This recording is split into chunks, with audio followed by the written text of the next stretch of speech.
जय हिंद साथियों, कहानी वतन की एपिसोड में आपका स्वागत है। आप सभी का खैर मकदम है। इस कार्यक्रम को सुनने, देखने और चाहने वालों को आज़ाद सैफी का प्यार भरा सलाम। अंग्रेजी साम्राज्य की हिंदुस्तान में आमद, उनका आगमन। ईस्ट इंडिया कंपनी को बनाने के बाद 24 अगस्त सन 1608 कैप्टन विलियम्स हैकिंस, जिन्हें हेक्टर या रेड ड्रैगन के नाम से भी जाना जाता था, वो एक व्यापारिक जहाज से गुजरात के सूरत पहुंचते हैं। उस वक्त हिंदुस्तान पर जहांगीर की हुकूमत थी। हुकूमत वक्त का आशीर्वाद लेने और अपनी रणनीति की पहली बुनियाद रखने के लिए विलियम हैकिंस पहली बार इंग्लैंड के पहले राजा जेम्स के दूत की हैसियत से जहांगीर के दरबार में 1609 में पहुंचते हैं। विलियम हैकिंस जहांगीर के दरबार में जाने वाला पहला अंग्रेज था और उसे तुर्की व फारसी ज़बान में महारत हासिल थी। जहांगीर के दरबार में विलियम हैकिंस का दोस्ताना इस्तकबाल होता है और उन्हें 400 का मनसब, एक जागीर व अंग्रेजी खान की उपाधि से नवाजा जाता है।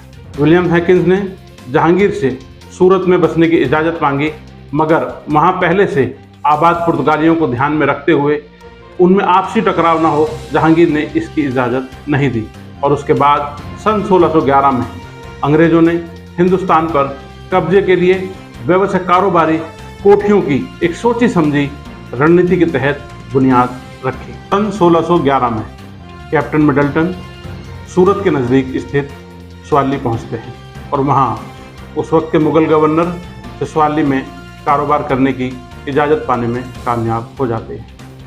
सन 1612 में कैप्टन बेस्ट ने सूरत के बंदरगाहों को पुर्तगालियों से जंग में जीतकर हासिल कर लिया और उस पर एक तरफा कब्जा हो गया। सन 1613 में जहांगीर ने एक फरमान जारी किया और अंग्रेज़ों को सूरत में स्थायी रूप से कोठी स्थापित करने की इजाज़त दे दी। 1611 में हाकिम्स के जाने के बाद सन 1615 में पहले जेम्स ने सर थॉमस रो को अपना राजदूत बनाकर जहांगीर के दरबार में भेजा। थॉमस रो का वाहिद एक ही उद्देश्य था, कारोबारी समझौता करना। थॉमस रो सन 1615 में पादरी एडवर्ड टेरी के साथ जहांगीर के दरबार में हाजिर होते। अपने कारोबारी सुविधाओं को हासिल करने के लिए उन्होंने नूरजहां, आसफ खां और खुर्रम को बहुत ही कीमती तोहफे देकर अपने पक्ष में कर लिया। सन 1618 में बादशाह जहांगीर ने एक फरमान जारी कर अंग्रेज़ों को कुछ कारोबारी सुविधाएं देने का ऐलान किया। उनमें पुर्तगालियों के खिलाफ सैनिक सहायता भी शामिल थी। सन 1619 में रो वापस इंग्लैंड चला जाता है।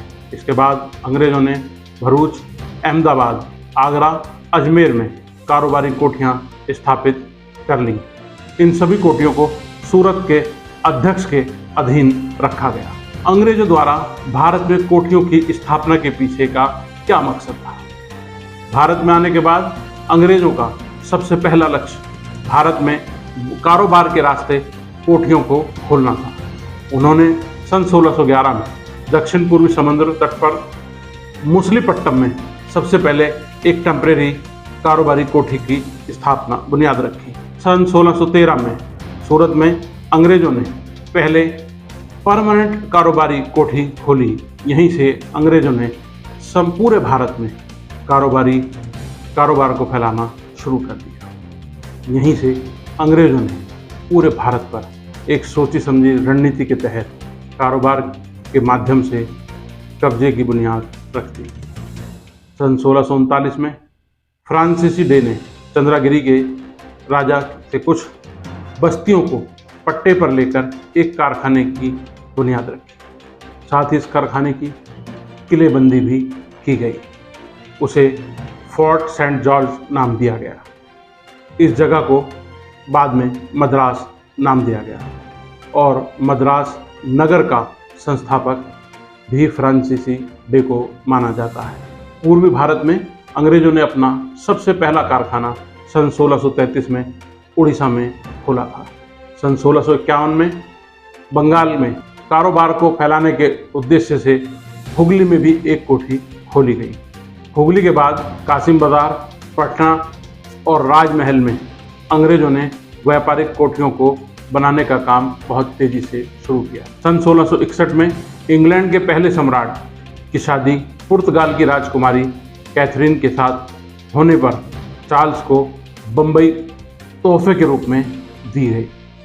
उसने सन 1668 में 10 पाउंड सालाना किराए पर ब्रिटिश ईस्ट इंडिया कंपनी को दे दिया। इसके बाद कंपनी के गवर्नर गैरोल्ड आंगियर ने सन 1669 से सन 1677 के बीच बम्बई शहर की आधुनिक बुनियाद रखी और सन 1687 में कंपनी का हेडक्वार्टर मुख्यालय भी सूरत से बम्बई शिफ्ट कर दिया गया। धीरे धीरे अंग्रेजों का हिंदुस्तान की अंदरूनी राजनीति में दखलंदाजी बढ़ने लगी।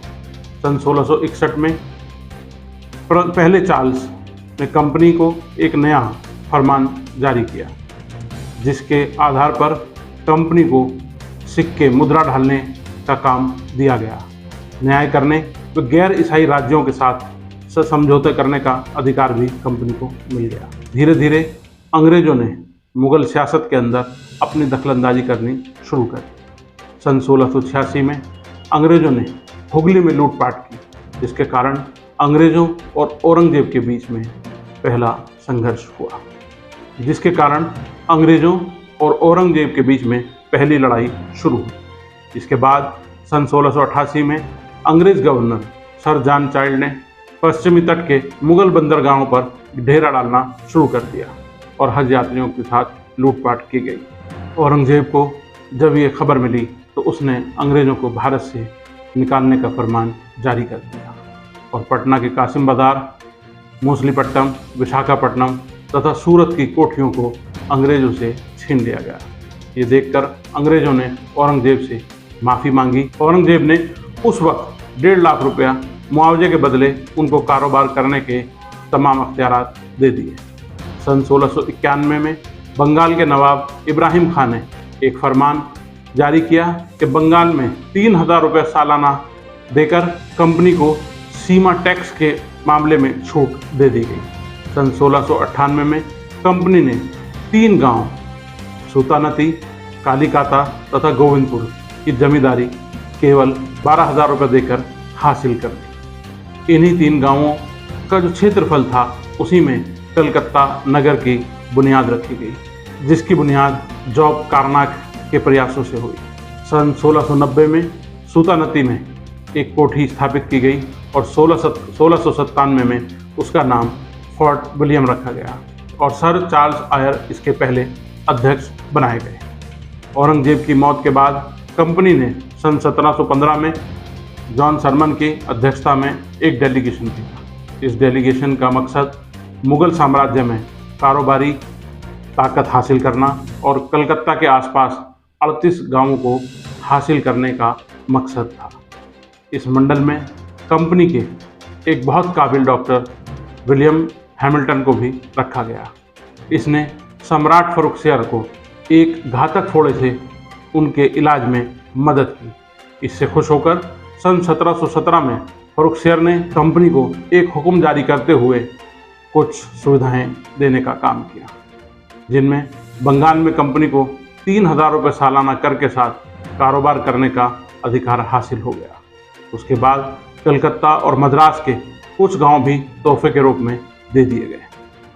कंपनी ने बम्बई टकसाल से जारी किए गए सिक्कों को भी मुगल साम्राज्य में मान्यता मिल गई। सूरत में 10,000 रुपये सालाना टैक्स देकर निःशुल्क कारोबार करने का अधिकार भी कंपनी को हासिल हो गया और उसने फरुखसियर के इस फरमान को कंपनी का महाधिकार पत्र मैनकॉर्ड कहा गया।